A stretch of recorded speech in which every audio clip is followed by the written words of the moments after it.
21 फागुनको चुनावको अघिल्लो समयमा भान्सा र पूजाआजामा प्रयोग हुने तेलको मूल्य वृद्धि र ग्यासको बेला बेलामा अभावले बजार र राजनीतिक बीचको सम्बन्धबारे गम्भीर प्रश्न उठाएको छ।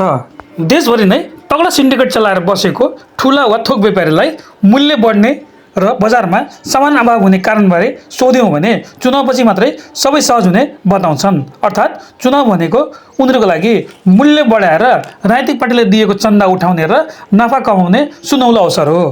मूल्य वृद्धि एवं कालोबजारीबारे कुनै पनि राजनीतिक दलका नेताहरूले मुख खोलेका छैनन्। चुनाव र पार्टी खर्चका लागि उद्योगी व्यापारीसँग चन्दा लिएपछि उनीहरूले खुलेर मूल्य वृद्धिको विरोध गर्ने कुरै भएन।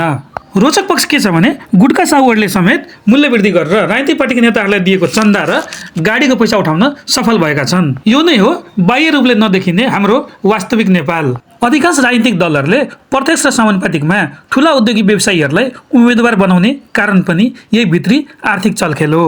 सत्ता र शक्तिमा राम्रै पहुँच राख्ने तिनै उद्योगी व्यापारीले दिने विज्ञापनले मूलधारका सञ्चार माध्यमको गुजारा भइरहेको हुनाले मूल्य वृद्धिको विषयमा गहन खोजबिन गरेर खबर तयार पार्ने हैसियतमा जागिरे सञ्चारकर्मीहरू हुँदैनन्।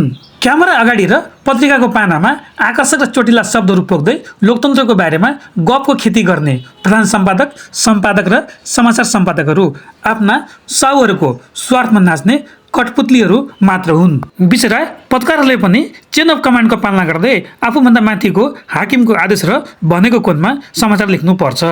अनि स्थलगत एवं खोजमूलक रिपोर्टिङ भन्दै जागिर खानका लागि उही परम्परागत ढाँचामा ताइने तुइको खबर वा रिपोर्ट बनाउँछन्। त्यसपछि पाठक, श्रोता र दर्शकको बेसरी गाली सुन्न बाध्य हुन्छन्। अब बेमौसमी महँगी र कालोबजारीको रहस्य बुझ्नेतिर लागौँ। दैनिक लाखौँ रुपियाँको कारोबार गर्ने ठुला उद्योगी व्यापारीहरूले एउटा सामानमा थोरै मूल्य बढाएर पनि राजनीतिक पार्टीका नेताहरूलाई दिएको चन्दा उपभोक्ताबाट असुल्छन्।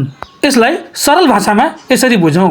उद्योगी व्यापारीहरूले निहित स्वार्थ पुरा गराउन राजनीतिक पार्टीका नेताहरूलाई चन्दा र मूलधारको सञ्चार माध्यमलाई खुसी राख्न वा आफ्नो पक्षमा पार्न वर्षभरि लाखौँ रुपियाँ विज्ञापन दिन्छन् अनि मूल्य वृद्धि गरेर हामीबाट असुल्छन्। अनि भन्नुहोस् त राजनीतिक पार्टीका नेताहरू र समाचार माध्यमले मूल्य बढेको विरुद्ध किन चर्को आवाज उठाउन् त? औपचारिकताको लागि समाचार सम्प्रेषण गरिदिने मात्र हो। हामी उपभोक्ताको साझा प्रश्न हो, चुनाव लोकतन्त्रको पर्व हो कि मूल्य बढाउने मौसम, अवसर वा राम्रो मौका? राजनीतिक दल, व्यावसायिक समूह र आम सञ्चारको क्षेत्रबीच आर्थिक सम्बन्ध पारदर्शी छैन भने मूल्य वृद्धि विरुद्ध कडा आवाज उठ्न गाह्रो हुन्छ। तथ्य के हो भने कानुनले कृत्रिम अभाव र अस्वाभाविक मूल्य वृद्धिलाई अपराध मानेको छ। नियामक निकाय सक्रिय भएनन् भने चुनाव जस्ता संवेदनशील समयमा बजार अस्थिर हुने र त्यसको असर पछिसम्म कायम रहने जोखिम हुन्छ।